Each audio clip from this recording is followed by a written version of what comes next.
This is Underground Opera.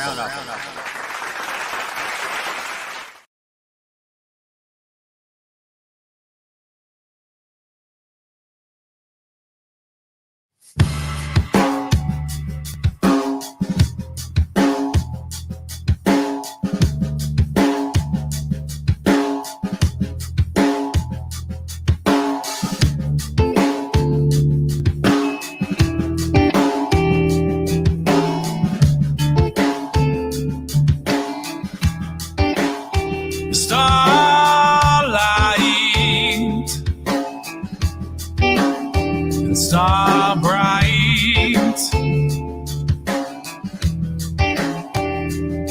the first star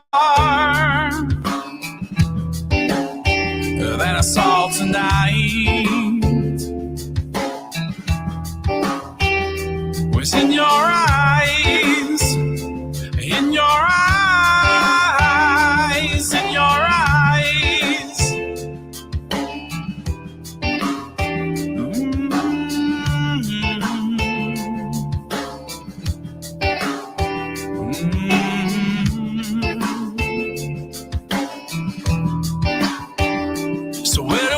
From here, where do we go from here? Where do we go from here? Where do we go from here? 'Cause I'm much too scared to even say hello.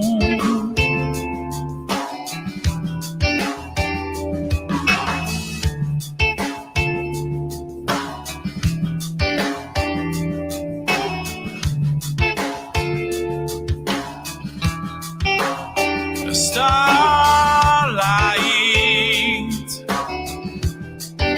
and star bright, the first star that I saw tonight was in your eyes, in your eyes.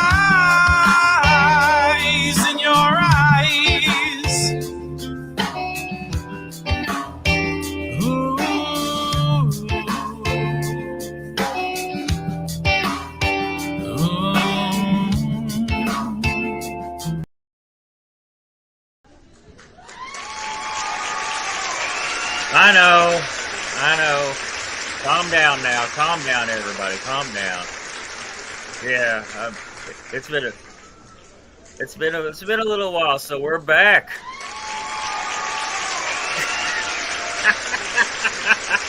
It's been a few weeks. It has been. It's been a few weeks since I was able to make an episode. I've been busy with shows and other stuff, and the 50-90 thing going on, the 50-90 challenge. I'm only 5 songs in, and I don't even think they're good songs, but I'm 5 songs in. If you haven't heard of the 50-90 challenge, it's where you write 50 songs in 90 days, and just Google 50/90, and you can go and sign up for the website, and you can also try to write 50 songs in 90 days. And in my case, 50 terrible songs in 90 days. I won't get to 50. I'll be happy if I get to 10 good songs. Get 10 good songs. I did this back in February, and I'm pretty happy with what I got out of most of those songs. There's a few bad ones. And I'm rambling on like I do. Just one more plug. We have started the open mic back up at the Hitchin Post, New Albany, Indiana, every Monday night, 7 to 10. Come on out, sign up, play some music, get some stage time. It's fun. It's cheap as hell to drink there. I mean, that's the cheapest drinks out there. And come on out, 7 to 10. Can't think of the address, but I know it's Market Street, New Albany, Indiana. I usually write this stuff down because this isn't reliable. And I didn't. My bad. All you got to do is put Hitchin Post New Albany and you will find it. And I'm going to bring my guest on. Tell us who you are, where you're from. Hey, everybody. My name's Greg Tripure. I'm from New Albany, Indiana, Southern Indiana. And yeah, that's it. You can say you're from Floyd's Knobs. Yeah. Greenville, Yeah. but just not Greenville, South Carolina, or Greenville, Kentucky. There is a Greenville, Indiana. Yeah. Yeah. Originally from Georgetown, Indiana, a little town, but yeah, I've worked my way up to Floyd Knobs in Greenville. you worked your way up about 5-6 miles. Yeah. Probably a little further than that, but Yeah. hey, Georgetown has some great donuts. No, yeah. They do. That Georgetown Bakery, they have some Oh, yeah. phenomenal donuts, man. All right. I'll make a trip out there for their donuts. I will. Oh, okay. And they're not even paying me to say that. Like, I need to remember, hey, they didn't pay me to say that, so I don't. Neither did the Hitchin Post. What the hell? Yeah. What are you gonna tell me about tonight? No. Let's see. We can talk about the album. I just released an album in March on all the streaming platforms called "Stranger in This World." It's got 12 tracks on it, and I've also got a vinyl of it too. But the only bad thing about the vinyl is it can only fit 9 songs on there. So Right. So I had to cut down 3 of them, and then but I put on the back of the vinyl that, hey, check out the streaming stuff because you get 3 extra songs. So yeah, man. So sometime I see you, I'm probably going to pick up a vinyl because I am a vinyl and cassette collector. I still got a ton of cassettes, man. Me too. Between cassettes and CDs, yeah. I go to any band's merch table. If I see a cassette, I will buy it. Yeah. I will even if I didn't like the band, I will buy their cassette. Yeah. I've got a bunch of mixtapes from back in the day. I think it still has the DJ. When they're first, you hear like I don't know what it would be. I guess Fox or LRS back in the day, you hear like the DJ saying, and now Pearl Jam, but then they would hear like, the beginning of the Pearl Jam song. So you got some of the DJ on there too. So, oh yeah. Mine was Centerfold. Yeah. Jay Giles band. I had one like that. And now to this day, and I was little when I did that. Yeah. Now to this day, whenever I hear it, I expect to hear that DJ talking over in my head. Part of the song. It's part of the song in my head now. So, tell me about, you got 3 videos, correct? Yeah. Yeah, they're 3 AI generated videos. So found this thing called Fireframe. That's an AI program. So went on there and just started kind of testing around with it. It's really cool because you can kind of say, like, in this scene, I want this, this is exactly what I want to see. And that kind of does it. And you say, okay, yeah, that's good. So it's for, 3 of my songs, Be, Calling Out Stars, and Picking Up the Pieces. I've got 3 of those generated on YouTube, but hopefully I'm going to work towards an actual video with, with real people in it sometime. Yeah. I don't mind it. I don't get bent out of shape about AI. It's where we are. Yeah. It doesn't bother. I've used Fireframe. I've used Fireframe myself. It makes it's cheap. It makes it's a good product. Yeah. For no more what you got to pay for it. It's like it's cool. I'm really happy with what it made for my videos. Oh yeah. Yeah, I'm really happy with it. And Picking Up the Pieces is one of my favorite songs on the album. Yeah. Therefore, you're going to have to tell me the story behind it. All right. Well, it's not really a true story. Okay, even better. It's not really a true story. When I was writing the album, there's a few songs that are from years back, but most of them were all new stuff, and I was kind of wanting to test the waters of a concept album.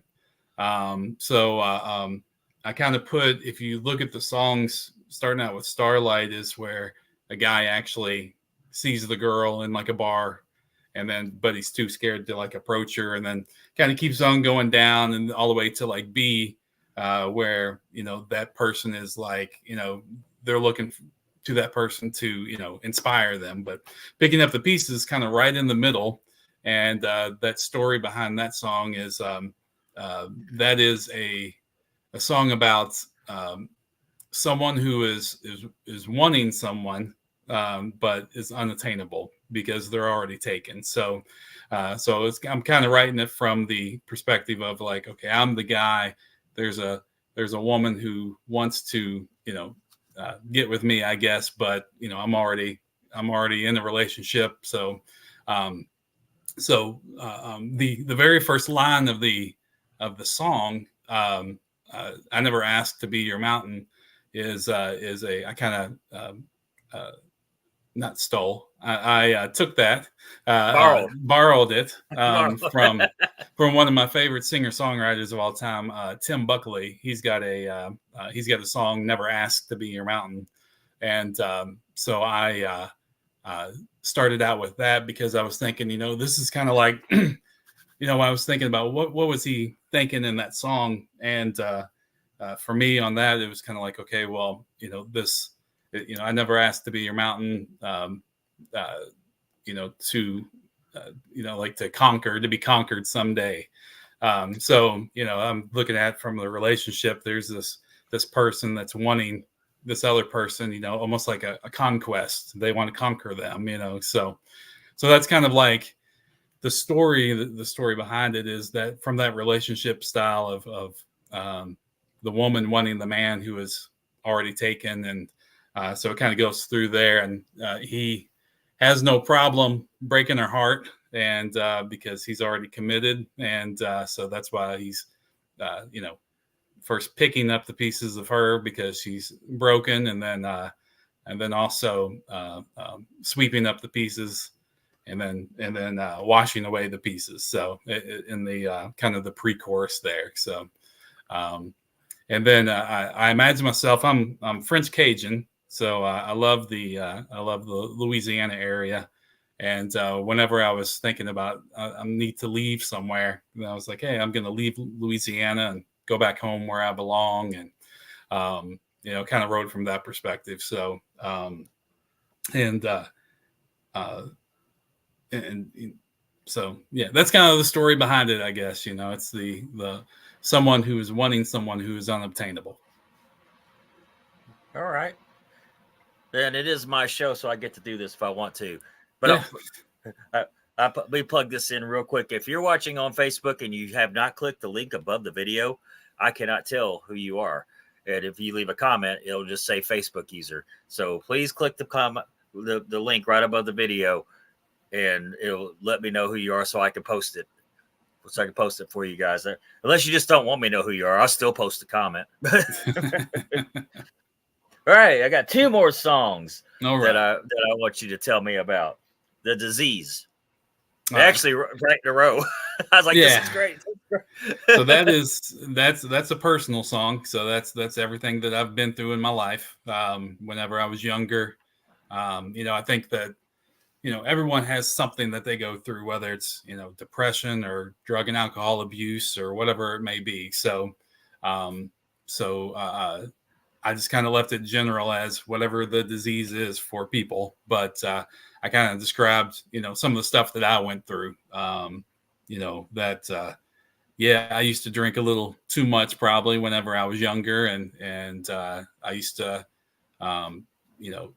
have struggled with depression and anxiety pretty much my whole life. And so that's just kind of, the way I've always managed with it is, okay, where do I want to be?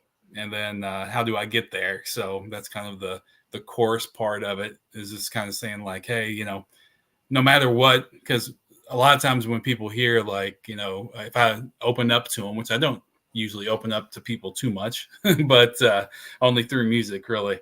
But you're opening up pretty well right here. Yeah. But when I do, a lot of people who know me real well would be like, I never would, imagine you like, burning yourself or cutting yourself or whatever else, so, but I did, and so that's why in the chorus it says, we all have the, those dark sides unseen. So, so you never know who you're talking to and what their past experiences are. So, and just the relatability of that, so. No, that's very true. I totally agree. You don't know what somebody's gone through to make them who they are, you know. Yeah. And I try to tell people that, especially in political conversation, you know, this Oh yeah. discussions, and it's like everybody just seems the person on the other side is a dumbass, and Yeah. they're probably not. You Yeah. know, I don't think somebody's stupid because they support Trump. They Yeah. they had things that, or they support Biden. Yeah. They had to, most of the time. Some of them are. Yeah. There's some. Most of the time, people had events and things that shaped their up in their life that made them feel the way, you know. And I think that's a that's how I look at things, you know. Yeah. Oh yeah. But anyway, there I go rambling again, not letting my guests do all the talking. Tell me about Don't Go Too Far. Don't go too far. That's also based on a personal experience, but I wrote that from my parents' perspective. Back in 2001, it was like about February, March of 2001. I was about 21 years old, and I said, I want to go to Egypt and I want to go to France. You know, I was working full time. I was out of school.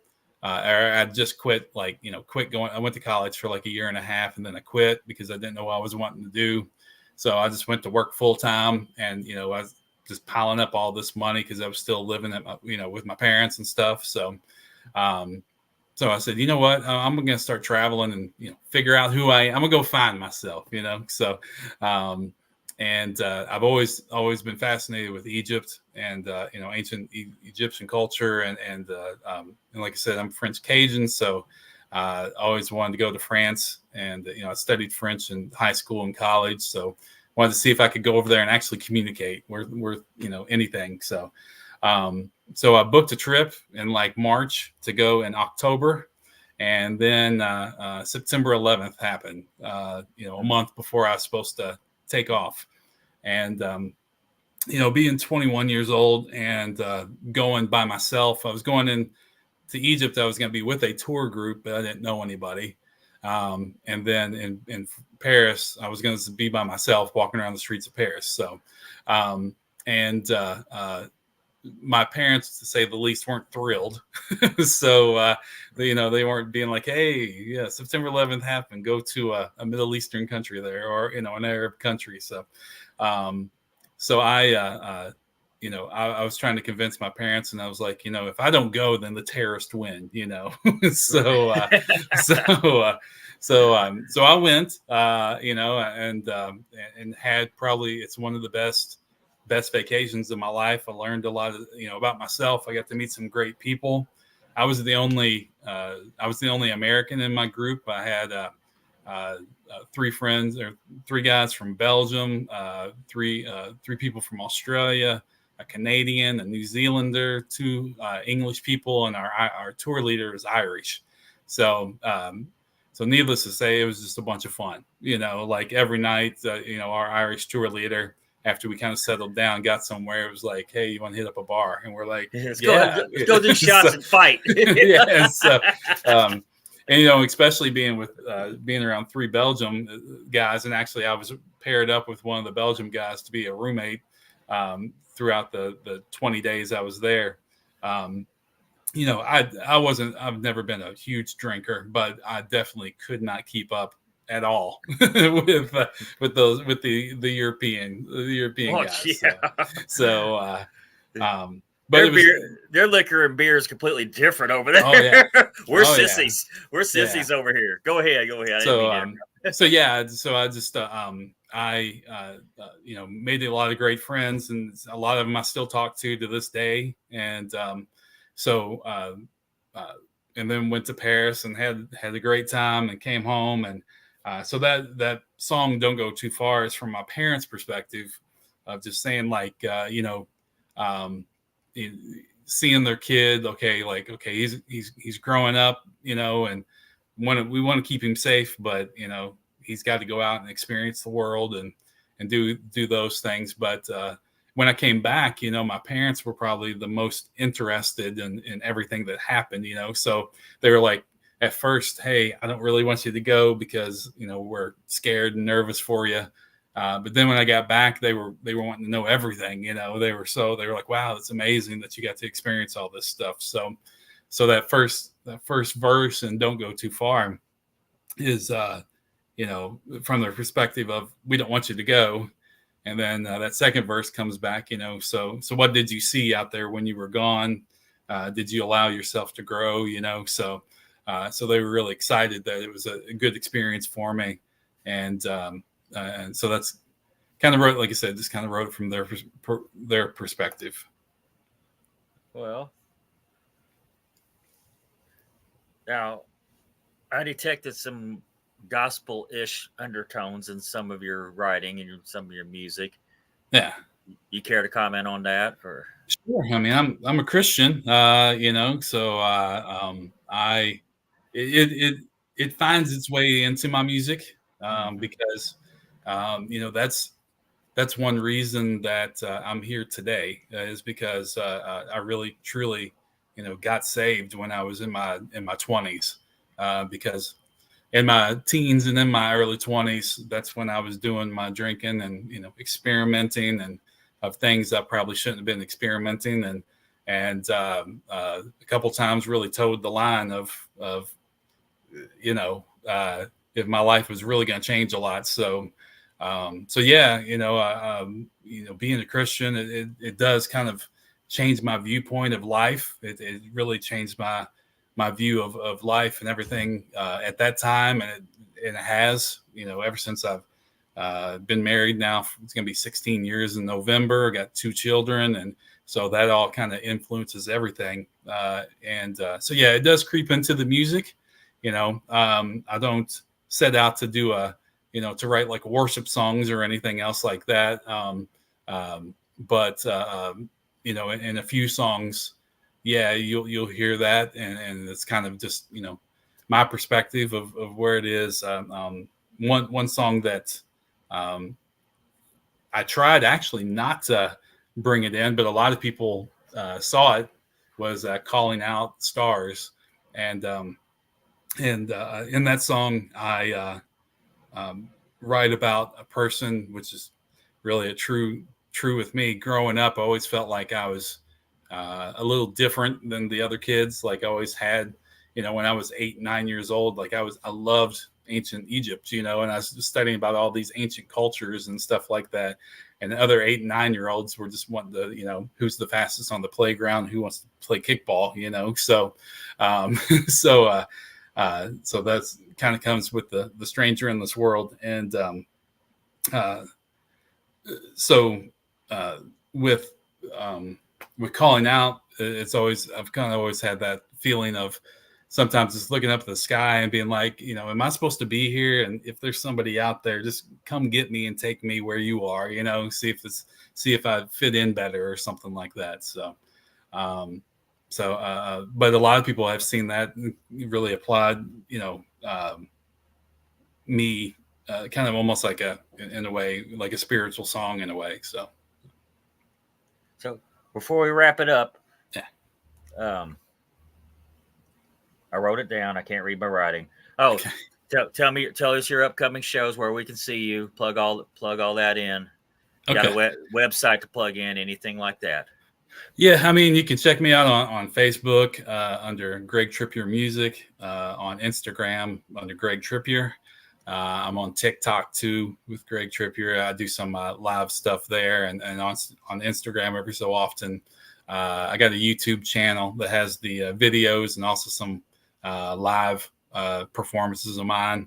So let me see. Coming up, some of my main kind of places I play is like Patrick O'Shea's downtown Louisville. And then also the Hereafter. It's a speakeasy on 7th Street in Louisville. And starting in August, I'm going to be playing there pretty much every other Friday for the rest of the year, and kind of a set schedule. And other than that, farmers markets. There's a farmers market in New Albany and a farmers market over on Douglas Loop that I love playing at. So still get out there and do those, and just trying to get my name out there. And I've got a couple shows up in Newport, Kentucky too, shiners on the levee. So just trying to get out a little bit. Last Monday, I played at the Irving Theater up in Indianapolis too. So wow. So just trying to get out there and just get my name out. I don't have the hopes and dreams of making it onto the Grammys or anything, or being a big pop star or anything, but still just want to write music, play it in front of people when I can, and have fun doing it. So.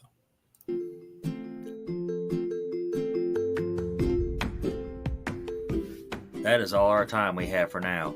Thank you for listening to Undergroundopolis. Remember, we do this every Wednesday night, bringing you new and exciting artists every week. Be sure to hit up their websites and social media and stream or download their music. If you like this show, please follow us on Facebook, Instagram, Spotify, any streaming platform, and leave us a review as well. I'm your host, Rob Lyon, signing off.